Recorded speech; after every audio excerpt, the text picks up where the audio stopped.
Assalamualaikum warahmatullahi wabarakatuh. Kami kelompok online mata kuliah pengelolaan limbah yang terdiri dari Ayu Sulistiani, Wikoyah Elma Wahyuni, dan Ike Hidayatul Solehah akan menjelaskan tentang resume jurnal terkait tentang pengelolaan limbah secara fisika dan kimia. Review jurnal yang pertama berjudul Efektivitas Pengolahan Limbah Cair Industri Asbes Menggunakan Flokulan dan Absorben.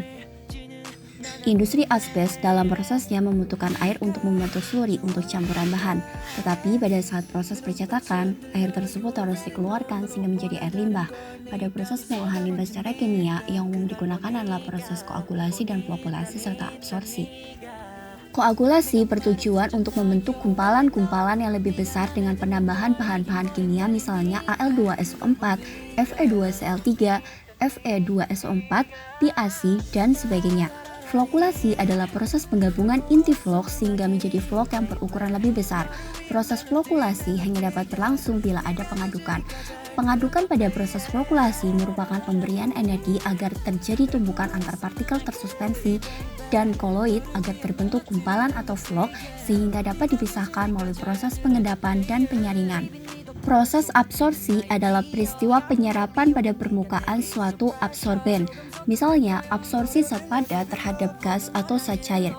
Zat yang terabsorpsi disebut sebagai absorbat, dan zat yang pengabsorpsi disebut sebagai absorben. Ada berbagai macam absorben yang umum digunakan di antaranya karbon aktif, zeolit, dan lain-lain. Dari hasil penelitian didapatkan dosis optimum penambahan flokulan tawa sebesar 1000 mg per liter dengan waktu pengolahan 30 menit dan waktu pengadukan 30 menit sehingga efisiensi penurunan COD sebesar 79%, TDS sebesar 58% dan TSS sebesar 98%. Sedangkan dari absorben yang digunakan yaitu karbon aktif dan zeolit yang lebih unggul adalah karbon aktif.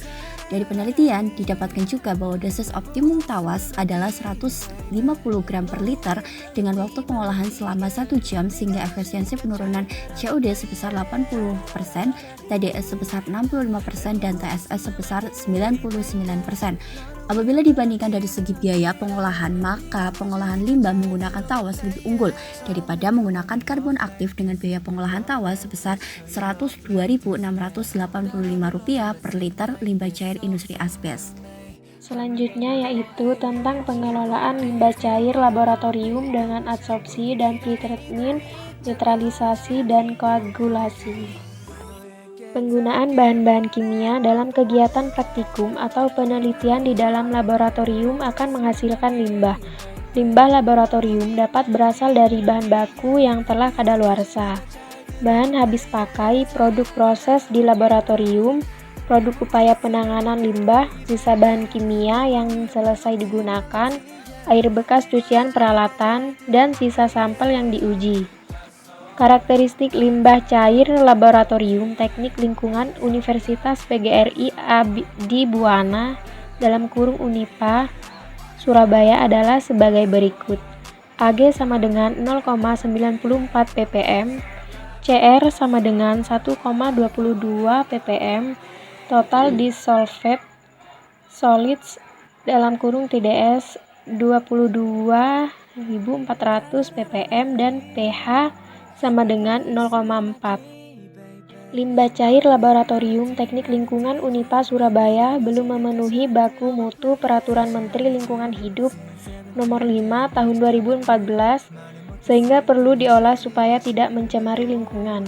Karbon aktif merupakan suatu padatan berpori yang mengandung 85% sampai 95% karbon.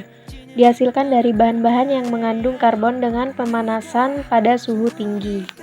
Komposisi kimia ampas tebu yaitu selulosa 37,65%, lignin 22,09%, pentosan 27,97%, SiO2 3,01%, abu 3,82% dan sari 1,81%. Ampas tebu merupakan salah satu bahan yang cukup potensial dikembangkan sebagai karbon aktif karena ketersediaannya melimpah mengandung selulosa dan lignin. Karbon aktif digunakan untuk menghilangkan bau, warna, logam berat, dan pengotor organik lainnya. Karbon aktif dapat mengadsorpsi gas dan senyawa kimia tertentu tergantung besar atau volume pori dan luas permukaan.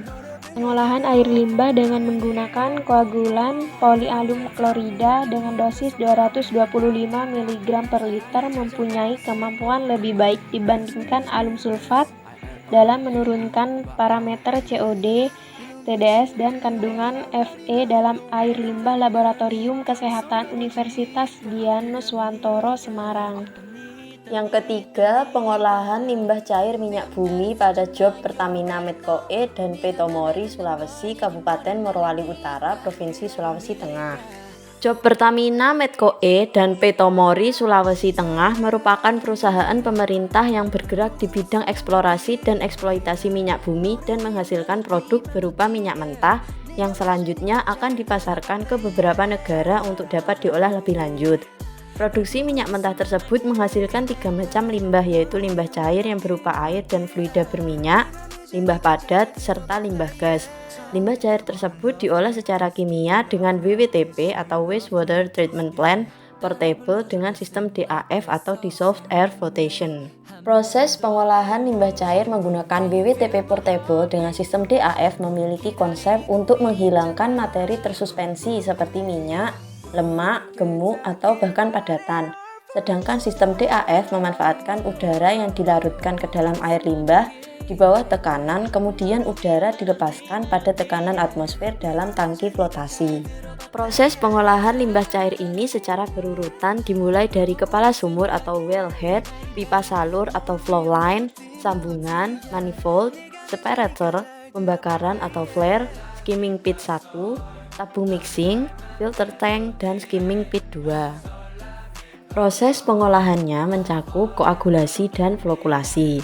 Koagulasi merupakan destabilisasi partikel atau proses membuat partikel-partikel air limbah menjadi tidak stabil, dan flokulasi merupakan proses penggabungan partikel yang telah terdestabilisasi tadi.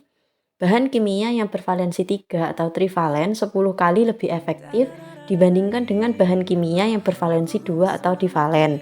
Beberapa jenis koagulan yang digunakan oleh lapangan minyak Tiaka adalah aluminium sulfat, ferisulfat, kapur atau kalsium hidroksida, feriklorida, dan ferisulfat. Kemudian proses flokulasi akan menggabungkan partikel-partikel tersebut dengan bahan kimia. Jenisnya yang digunakan adalah flokulan sintetis, yaitu polyethylene aminase sebagai kationik, komponen karboksil dan sulfonat sebagai anionik, dan poliakrilamid sebagai non-ionik. Hasil yang didapatkan adalah penurunan padatan suspensi dari yang awalnya sejumlah 10.348 mili per liter menjadi 4.194 ml per liter atau mengalami penurunan sebesar 85-95%.